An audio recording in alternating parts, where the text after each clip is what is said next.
this stuff is probably a CIA operation anyway to try to get a massive uprising going on in America, get a race war going, get a civil war going. But I tell you, we are praying, and I believe it's not going to happen. And I believe what they think is going to happen is going to backfire on them. It's going to backfire on the media. It's going to backfire on every plan. With the way we're praying, that God would unravel every plan of the enemy and pull the wheels off of Pharaoh's chariots, that God would wreak havoc in the camp of the enemy, that he would turn on themselves like a dog on its own tail.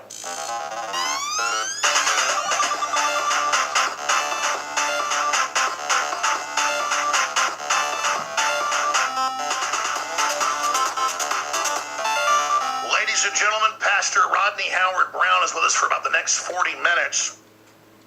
Then Pastor Roman Pena, good friends with Gary Haven, also part of the same prayer council, National Prayer Council with President Trump, is also going to be joining us. I'm on the road in Seattle. The crew is in Austin, Texas. Again, Gary Haven is there, researcher, filmmaker, founder of Curves, a billionaire entrepreneur, other co-host, Owen Schroyer. I cannot, and I'm going to turn the interview over now so they have more time. I cannot express to you the razor's edge we're on right now. Mr. Brown, who famously is there with his hands laying on the president a few months ago, and the media demonized it, went to Congress the day after that and was told by high-level congressmen they're preparing a coup, an overthrow outside of impeachment. And then he got visited by the Secret Service, and he reportedly went back and talked to his source. They said, no, we mean a physical removal. Well, we have the former head of the CIA, Brennan, who's a Wahhabist, admittedly converted to radical Islam, saying, you better shut your mouth and watch your mouth. We have Schumer saying we have 7 ways of Sunday to take you out on CNN as well. And then you have Brennan coming out 4 days after Brown was on the show and saying it's true at the Aspen Institute with Wolf Blitzer and the former head of National Intelligence, Clapper, that we are preparing outside of normal areas, outside the Constitution, to remove the president suddenly. Get ready. Both parties are going to do it. Prepare yourself in the next 2 months. Now, that was 3 weeks ago. We're getting close to a month out from when they say they're going to be done. And that's why you see the operatives on the Economic Council leaving him. It's why you see this whole hoax that he's a racist and never decried David Duke, never decried the events in Charlotte. That's why we now know crisis actors were hired, according to the Democrats themselves, and sent there to stir up the fight. We're not defending the white supremacists either. We're saying it's a staged event. This is their move. They're getting ready to try to hurt him in the eyes of the public enough to, when they kill him or drug him and say he's collapsed, that people will just buy into it somehow. And then you'll all feel disillusioned, and you as his listeners, his supporters, Christians and others, will be so demonized that you can be the new Jews in America, because that's what they've done. Hillary creates alt-right 9-10 months ago. Then she connects it to all conservatives, all Christians. Then, because it's her term the Democrats created, they can now define alt-right as the white supremacist, even though it's a tiny minority, probably 100 white nationalists there. Maybe 5 or 6 idiot KKK morons. But it doesn't matter. The president says, come together, love each other. I decry the white supremacists. They don't care. They're going to beat this drum ahead of the big event. So we need to pray here today, not just cover this info. Now, after he was again on, they had Al Gore go on the Late Late Show and say, we're getting ready to take him out in the next few months. Both parties, let's work together. Then they had Phil Mudd. Yes, I'm not kidding. Our evidence is related to the doctor who helped John Wilkes Booth kill our other Republican president, Abraham Lincoln. He's from Virginia. We trace his lineage. It's crazy. His name in the Latin even means the man of the swamp.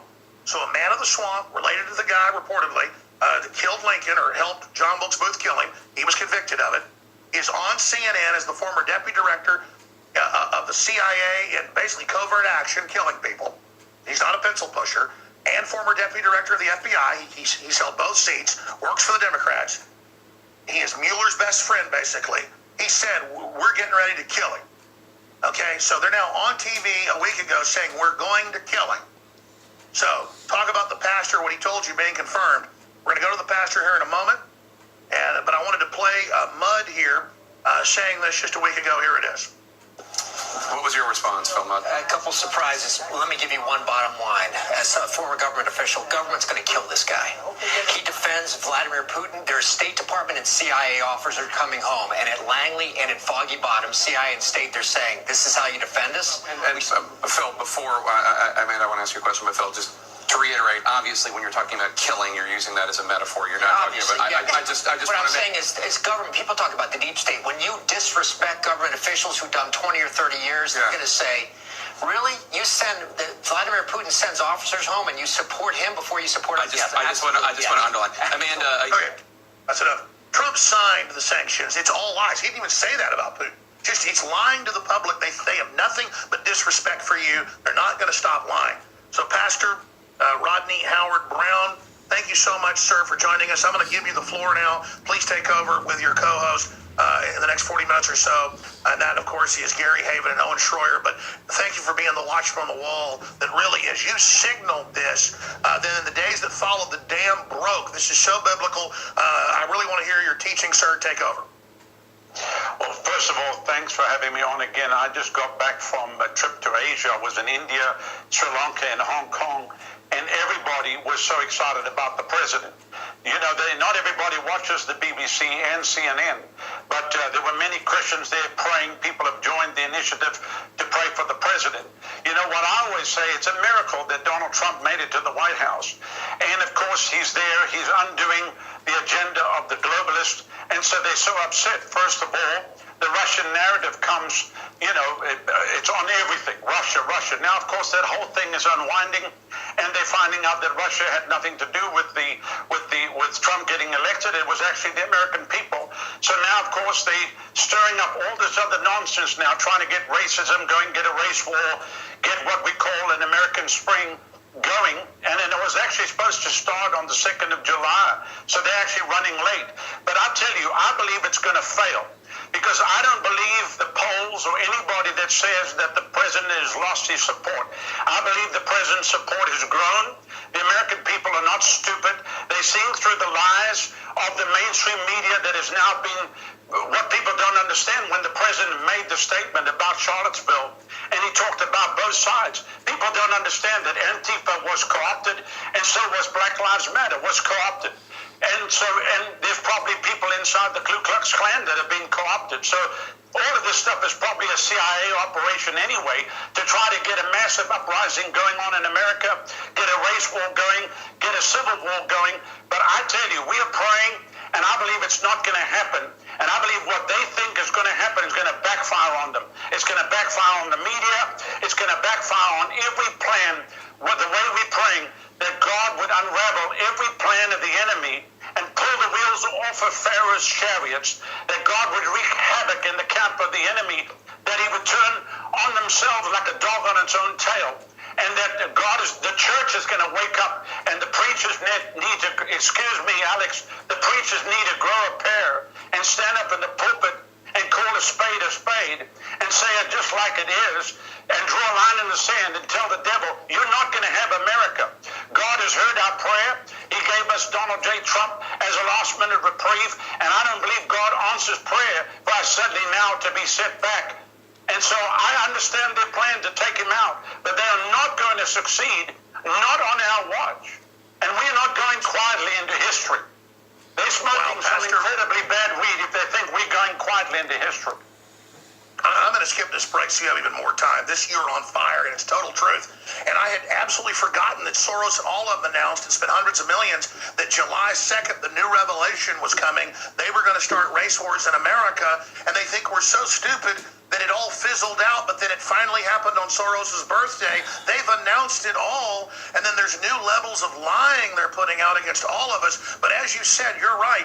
Well, there's providence here, so please continue. I am going to leave now, or I'm going to be interrupting. I want the other co-host to jump in, but keep laying out what you're saying, because what you're saying is what's in my heart, what's intellectual, I understand, but also folks I know in the Pentagon, people I know that have been high-level CIA, State Department, not just Pachinik, they're saying exactly what you're saying and naming names. It's criminal elements of the CIA, not the whole CIA, but the deep state leftist, and they are so angry because he's turning the economy around. The blessings are coming back in when he, on January 20th, asked for God to come back into America and Providence, and they use the name Jesus Christ. I mean, this is powerful, and this is clearly a spiritual war because they hate Christians. That's why they fund Orthodox Islam Islam to attack Christians. So, well, you've got 10 minutes to break, or 12 minutes to break, and we've got the crew here. Lay out, Pastor Brown, what we're facing, and then please give people your website so people can learn more about your powerful teaching. You'll be here with us till 40 after, but you can stay longer, too. We've got another member of your great international and national organizations that also prays with Trump, Mr. Pena, joining us, but please continue. Okay, so here's what they're trying to do. Obviously, they're trying to label everybody as a white extremist, as a racist. Our church here in Tampa is totally integrated. We have every tribe and tongue. We've been working in the inner city of Tampa. The church is 20 years old. I can go anywhere in the inner city, and the people love us because they know how we've helped them and what we're doing. So the fact of the matter is this. What they want to try to do is go from what they call alt-right and KKK, white supremacists, and then label Christians. Conservative Christians are going to fit the bill too. So this is like almost like a Salem witch trial, where they're going to go on this hunt. You know, they first of all want to take out the president because he's actually speaking on behalf of the people. And I didn't see anything wrong with what the president said on his first statement or even his second statement. I can't believe how the media would take everything and just twist it. So this is obviously a concerted effort of the media coming together with one purpose and one goal, to just label the president and try to put pressure on him to just quit, throw in the towel. But Mr. President, if you are watching or listening, don't stop. The American people are behind you. And here's the thing. In the 1700s, if you go back and look at England, in the mid-1700s, about 1740, 1750, the UK was in the biggest upheaval. The whole of the country everybody was drinking. There were drunkards from the royal family all the way down. The British people had a bad name on the continent. In the rest of Europe, if you mentioned that you were British, they would almost spit. It was a bad name. All the music, all the plays, all the poems were foul language, coarse. The penal code was so strict because of the crimes were so bad. Human slavery was at an all-time high. But then God sent a revival that started with the Wesley brothers that actually shook across England and actually jumped across the pond, that really caused the first great awakening in America, with people like George Whitefield and Jonathan Edwards and Peter Cartwright. The city of Boston only had 25,000 people in the population at the time, and they would preach and the crowds would come. And there was opposition, of course. People would actually moon them. They would urinate in their direction. But the city had to pass a law that no one could sit in the trees, because as they preached, the power of God would fall, and people would fall out of the trees under the power. So that's what shook early America. And even coming to the 1800s in Cambridge, Kentucky, when 25,000 people gathered, the city of Lexington only had 1,800 people in the population, but 25,000 people gathered. So God sent a great awakening in the 1700s and the 1800s, and America was in an upheaval. You know, before the foundation of this land, you had 13 rebel colonies, but God brought this nation together as one nation under God. Yes, there was a problem. Yes, there were problems with slavery and all that kind of stuff. But through divine providence, this became a nation woven together by the hand of God. And I'm not saying that America's been innocent, because as you and I know, that America's got hijacked from the foundation of our Federal Reserve. And then the IRS that polices the American people, all the way down through the years, how they took over the education, how they began to dumb down the people, how they even took over the seminaries, and they began to take the Word of God and make it of none effect, basically denying the virgin birth, denying the resurrection, and taking the power of God away from the churches. This was all a planned design that took place many, many years ago. Then you saw prayer taken out of schools. Then you saw the 10 Commandments taken from the courthouses.